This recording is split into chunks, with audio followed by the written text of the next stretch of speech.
Paul, hey, congratulations on your new film, Just Breathe. Thank you. We love these indie thrillers. I mean, it's all about storytelling and characters, and that's what you actually have here. So tell us where the origins of the story came from when you first wrote Just Breathe. The story came from me. Um, you know, I'm a writer. I write what I know, and I struggled with uh, issues with anger, and I made a redemption arc, um, and yeah, I mean, I write a lot of my life into it. So and it,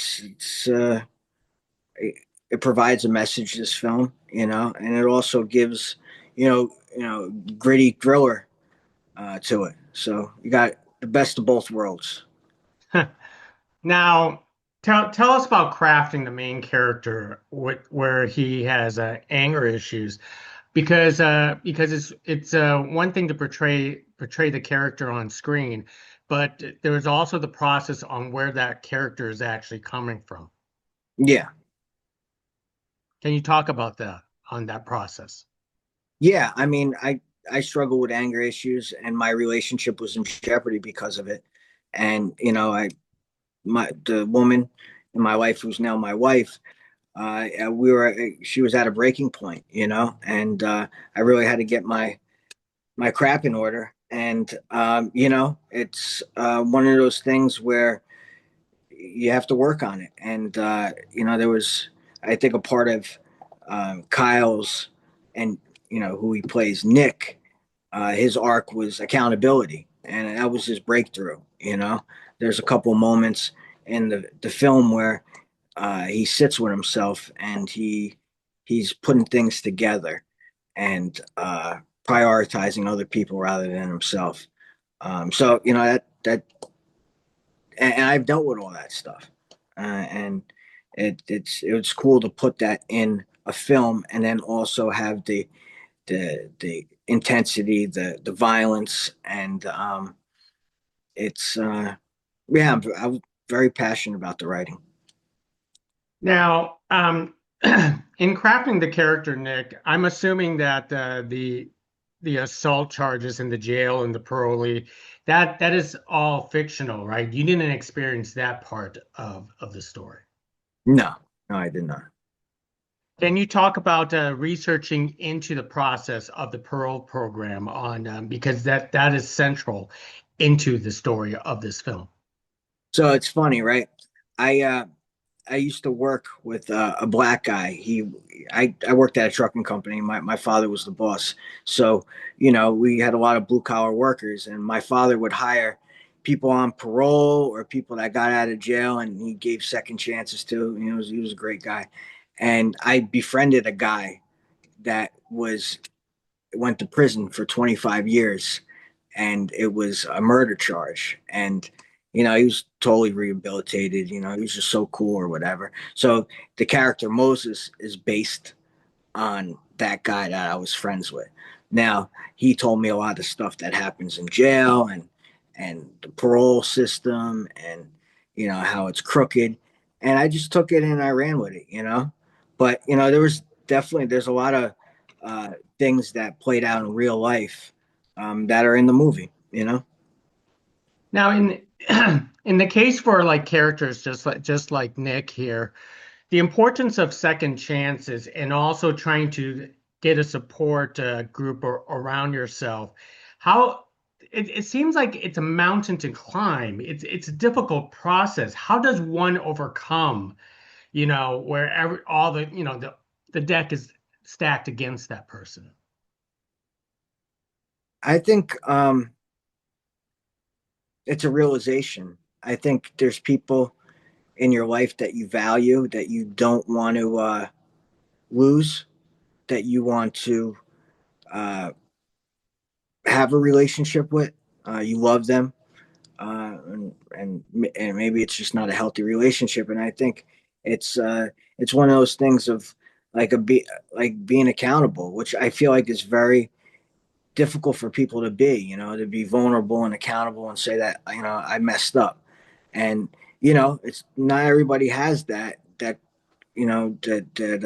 I wish that was like that. A lot of people would have stronger relationships or have relationships in general. But he went to therapy. The guy, Nick, he tried, and then he wanted love. I think was part of it. You want to have people in your life.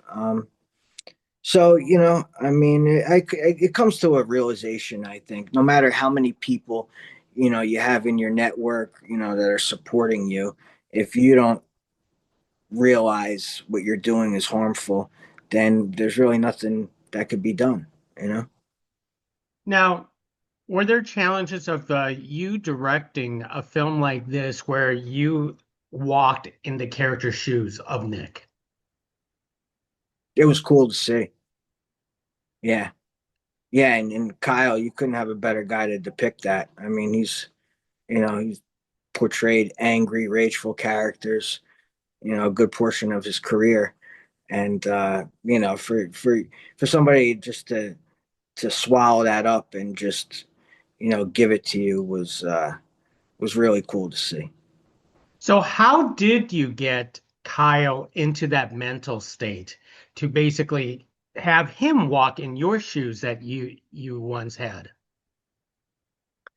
Well, I mean, he's got his own creative process, his own process. I mean, he listens to screamo music, to get into character.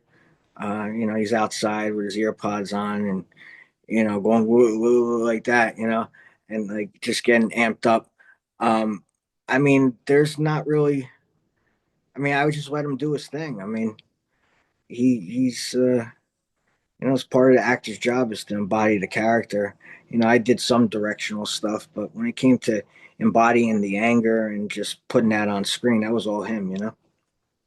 Now, of course, Nick being on one side, you have to have an equal adversary. Talk about crafting the character of the parole officer Chester, because you created this really complex love triangle, and I was on the edge of my seat trying to figure out what's going to happen next, because Nick is in a between a rock and a hard place. So tell us about crafting that the adversary Chester in this film.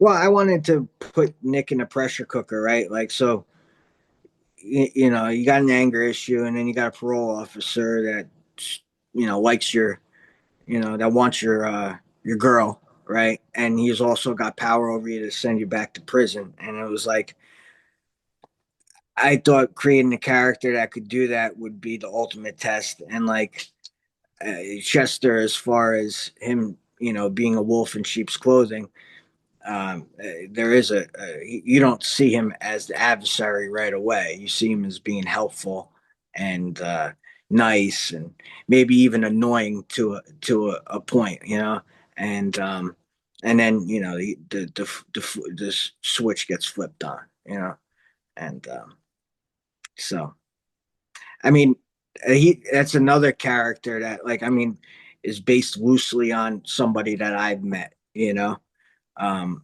and I just went with it. You mind if I say Yeah, go how? ahead. Go ahead. Uh, so, so I used to live in an apartment complex, and this this guy had a newborn baby, but I never saw his wife, and he was always nice to my girlfriend, who's my wife now. And when he was in front of me, it was like, oh, he's such a great guy, wow, and then when I was alone with him in the elevator, he wouldn't say a word to me, and I was like, this guy's a liar. I was like, he's just pretending to be nice to you. So he probably likes you, probably wants you, or whatever. And so when I was writing, I put that in there, you know. Well, you certainly crafted that very well. So in this case, you have Sean who portrays Chester in this film. Tell us about recruiting Sean and getting him into that state of mind of playing the adversary, because he was menacing. He was scary in this film. Yeah, yeah, and he's used to like wholesome roles, and that's what attracted him to this part. was that he got to be the bad guy, and he even said to me it was challenging, but it was fun. And like, I got to tell you, as far as a director, and you know, sometimes you have to sacrifice who you want to get the cast going, get the movie, the train going. But I got, I was lucky. The people that I wanted, I got, first time out. So, it was, recruiting him was easy, you know, saw the script, knew Kyle was on board. He was like, let's do it. Absolutely. One of the main things I love about watching Just Breathe, like I said before, is it's about the characters, and it's because these characters are, how can you say, realistic. Everybody has their own flaws. Even Mel has her own flaw. The father has their own flaw. Everybody has their own flaws. Why do you love creating this type of world where I don't want to say like there's no positivity, but it's what the world is actually like. Yeah. I mean, it makes people interesting, you know, you're emotionally invested, just everybody could relate to some sort of issue. Um, and, it makes the movie feel human, that if somebody struggles with an eating disorder, that they watch a girl struggle and get support from her boyfriend, and then the father and the son being very similar, both angry people, you know, it's like one of those things where it's real, and you want to, I mean, I've seen thrillers that just the characters are flat and it's just all, suspense and thrilling and violence, and it's like I didn't want to make something like that. Now, this is your directorial debut for Just Breathe. How was that overall experience for you? Yeah, man, I was nervous, I never did it before, and I had to learn very fast. I learned as I went, you know. But one of my strongest attributes is I'm a fast learner, so that definitely did help. Yeah, I mean, listen, there was times where I went back to my hotel and I was like, what am I doing? And then there's times where I felt good, so the lack of experience um was a little, was nerve wracking, but then at the end I was like, let's do it again. So yeah. I'm curious because you mentioned previously that you work at a trucking business and now you turn into a filmmaker. What those are two different type of industries. Yeah. What was that bridge that made you cross over into something entirely new and foreign? So it was a family business and we went out of business due to COVID. A lot of companies went out of business, and being in trucking supply chain and customers not wanting to do work anymore, affected us. So it gave me the opportunity, since I was always creative and always with a camcorder watching movies and writing, since I was, I don't know, kindergarten. I was writing stories, making up stuff and putting it in my neighbors' mailboxes, and them thinking it was cute. But like, so I got to explore it more, and like working, full time for the family business, uh, definitely cut off a lot of that creativity because it was demanding. So then once the business was, shut down, and it really gave me my chance to dive in, feet first.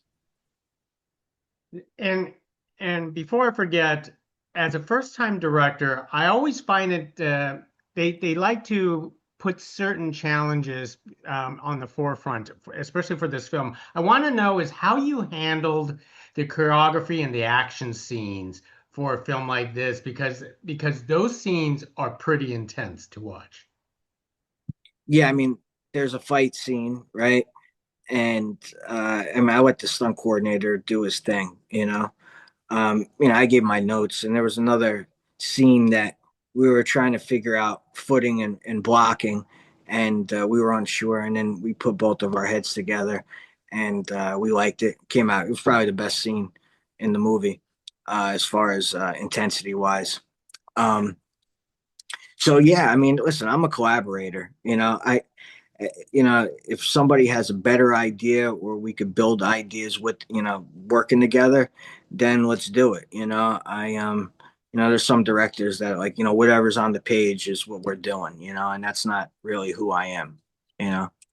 If you were like, listen, let's not do this about rage, then I'd be like, no, we're not, no, that's a no, you know. So, but yeah, I'm collaborative.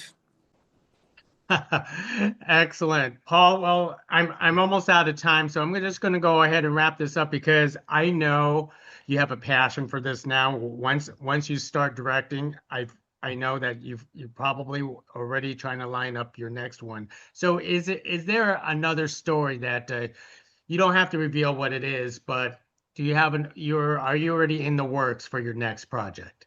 Script is done and offers are out. You know what? I can't wait to the next one with you, Paul. Let's do this again. All right. Thank you, man, for your time. Have a good day, Gig.